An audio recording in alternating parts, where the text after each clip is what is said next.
ઇતિહાસની અંદર બધા પ્રસંગો નોંધી શકાયા નથી, પણ હીરાદાસ નામના એક પરમહંસ હતા. મહારાજના વખતમાં મહારાજે પરમહંસો માટે અમુક આકરા પ્રકરણો ચલાવેલા. તો કોઈક સંત એવા પણ હોય કે જે પોતે મહારાજ પ્રત્યે નિષ્ઠા જબરજસ્ત હોય, પણ બહુ કડક નિયમો આવે ને. મહારાજે તો કેટલા કડક નિયમો, ખટરસના નિયમ આપ્યા હતા. ગળ્યું નહીં, ખાટું નહીં, ખારું નહીં, તીખું નહીં, કડવું નહીં, તુરું નહીં, તેલ નહીં, ઘી નહીં, દૂધ નહીં, જેમાંથી સત્વ મળે એવું કાંઈ નહીં ખાવાનું, ભિક્ષા માગવાની, જે કાંઈ ભેગું થાય એ તળાવમાં ઝબકોળવાનું, કૂચો થઈ જાય પછી એમાંથી એક કાચલી ખાવાનું. રતાંદળા થઈ ગયા હતા કેટલાય સંતો. મહારાજે બહુ આકરી કસોટી એ બધા સંતોની કરેલી, એમાં કેટલાકને આ આકરા નિયમ પાળવા અઘરા પડી ગયા હતા. એટલે પછી એવા કેટલાક હતા કે જે પોતે આમ મહારાજના જ ભજન કરતા, પરંતુ મહારાજે કીધું તમે આ સમુદાયમાં નિયમ નથી પાળી શકતા તો તમે આઉટ, વિમુખ. તો એકલા ફરતા, એને એકડમલ કહેવામાં આવતું મહારાજના વખતમાં. હવે જે એકલા ફરીને ભજન સ્વામિનારાયણ, જીવમાં નિષ્ઠા સ્વામિનારાયણ ભગવાનની, એના સિવાય બીજું કાંઈ નહીં, પણ એકડમલ થઈને ફરતા એવા આ હીરાદાસ ધ્રાંગધ્રા બાજુ ગયા હતા. અને એ વખતે એક ગામના ચોરાની અંદર એમને રાત્રિ નિવાસ કર્યો હતો. બીજા કેટલાક એ વખતે ભેગા થયા હશે, બીજા બાવાઓ ત્યાં. એણે જોયા અમને હીરાદાસ સ્વામિનારાયણનું ભજન કરતા હતા. એમાં એમને વાંધો હતો, એટલે કે એ બાબોડી સ્વામિનારાયણ કા ભજન બંધ કર. એટલે એ મોટે બોલતા હતા, એને બદલે મનમાં બોલવા માંડ્યા સ્વામિનારાયણ સ્વામિનારાયણ સ્વામિનારાયણ.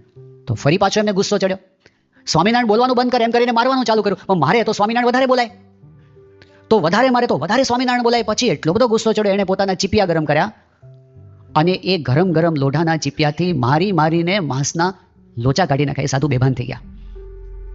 જ્યારે ભાનમાં આવે ત્યારે આજુબાજુ કોઈ હતું નહીં, કોઈ એમનો પક્ષ રાખનાર ન મળે, કોઈ એની મદદ કરનાર ન મળે.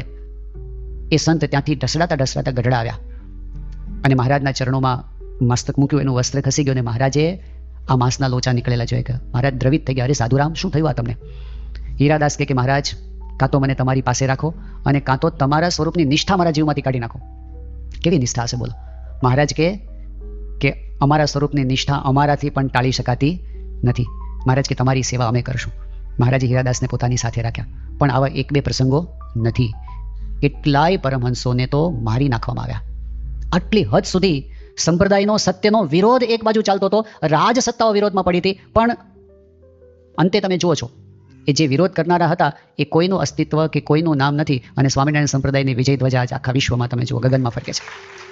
સ્વામિનારાયણ ભજન આખા વિશ્વમાં થાય છે.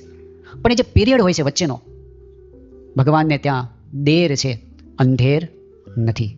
સાચા રાહ પર ચાલનારે તપશ્ચર્યા કરવી પડે છે, પણ અંતે સત્યનું ફળ એને પ્રાપ્ત થાય છે.